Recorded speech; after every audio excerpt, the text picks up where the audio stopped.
ইকুয়েডরের দক্ষিণাঞ্চলে ভূমিধসের ঘটনায় মৃতের সংখ্যা বেড়ে দাঁড়িয়েছে ১৪ জনে।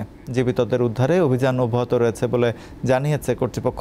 স্থানীয় সময় রবিবার ভারী বৃষ্টির পর পাহাড়ের একটি বিশাল অংশ ভেঙে পড়ে। এতে প্রায় ৪৫,০০০ বাসিন্দা ক্ষতিগ্রস্ত হয়েছে। অন্তত ১৬৩টি বাড়ি ধ্বংস বা ক্ষতিগ্রস্ত হয়। ভূমিধসে ক্ষতিগ্রস্তদের জন্য ২৪ হেক্টরেরও বেশি এলাকা জুড়ে ৩টি আশ্রয়কেন্দ্র খোলা সহ এলাকার কাছাকাছি প্রায় ৬০০টি বাড়ি খালি করার নির্দেশ দিয়েছে সরকার। ইকুয়েডরের দক্ষিণাঞ্চলে ভূমিধসের ঘটনায় মৃতের সংখ্যা বেড়ে দাঁড়িয়েছে ১৪ জনে।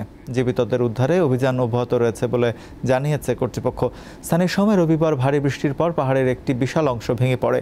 এতে প্রায় ৪৫,০০০ বাসিন্দা ক্ষতিগ্রস্ত হয়েছে। অন্তত ১৬৩টি বাড়ি ধ্বংস বা ক্ষতিগ্রস্ত হয়। ভূমিধসে ক্ষতিগ্রস্তদের জন্য ২৪ হেক্টরেরও বেশি এলাকা জুড়ে ৩টি আশ্রয়কেন্দ্র খোলা সহ এলাকার কাছাকাছি প্রায় ৬০০টি বাড়ি খালি করার নির্দেশ দিয়েছে সরকার। ইকুয়েডরের দক্ষিণাঞ্চলে ভূমিধসের ঘটনায় মৃতের সংখ্যা বেড়ে দাঁড়িয়েছে ১৪ জনে। জীবিতদের উদ্ধারে অভিযান অব্যাহত রয়েছে বলে জানিয়েছে কর্তৃপক্ষ। স্থানীয় সময় রবিবার ভারী বৃষ্টির পর পাহাড়ের একটি বিশাল অংশ ভেঙে পড়ে। এতে প্রায় ৪৫,০০০ বাসিন্দা ক্ষতিগ্রস্ত হয়েছে। অন্তত ১৬৩টি বাড়ি ধ্বংস বা ক্ষতিগ্রস্ত হয়। ভূমিধসে ক্ষতিগ্রস্তদের জন্য ২৪ হেক্টরেরও বেশি এলাকা জুড়ে ৩টি আশ্রয়কেন্দ্র খোলা সহ এলাকার কাছাকাছি প্রায় ৬০০টি বাড়ি খালি করার নির্দেশ দিয়েছে সরকার। ইকুয়েডরের দক্ষিণাঞ্চলে ভূমিধসের ঘটনায় মৃতের সংখ্যা বেড়ে দাঁড়িয়েছে ১৪ জনে। জীবিতদের উদ্ধারে অভিযান অব্যাহত রয়েছে বলে জানিয়েছে কর্তৃপক্ষ। স্থানীয় সময় রবিবার ভারী বৃষ্টির পর পাহাড়ের একটি বিশাল অংশ ভেঙে পড়ে। এতে প্রায় ৪৫,০০০ বাসিন্দা ক্ষতিগ্রস্ত হয়েছে। অন্তত ১৬৩টি বাড়ি ধ্বংস বা ক্ষতিগ্রস্ত হয়।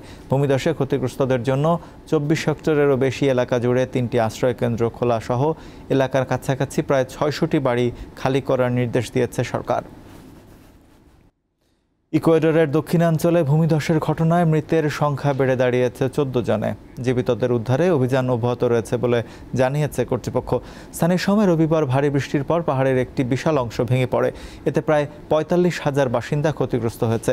অন্তত ১৬৩টি বাড়ি ধ্বংস বা ক্ষতিগ্রস্ত হয়। ভূমিধসে ক্ষতিগ্রস্তদের জন্য ২৪ হেক্টরেরও বেশি এলাকা জুড়ে ৩টি আশ্রয়কেন্দ্র খোলা সহ এলাকার কাছাকাছি প্রায় ৬০০টি বাড়ি খালি করার নির্দেশ দিয়েছে সরকার।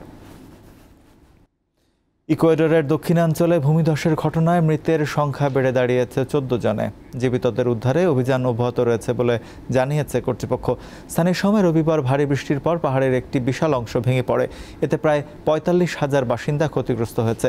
অন্তত ১৬৩টি বাড়ি ধ্বংস বা ক্ষতিগ্রস্ত হয়। ভূমিধসে ক্ষতিগ্রস্তদের জন্য ২৪ হেক্টরেরও বেশি এলাকা জুড়ে ৩টি আশ্রয়কেন্দ্র খোলা সহ এলাকার কাছাকাছি প্রায় ৬০০টি বাড়ি খালি করার নির্দেশ দিয়েছে সরকার।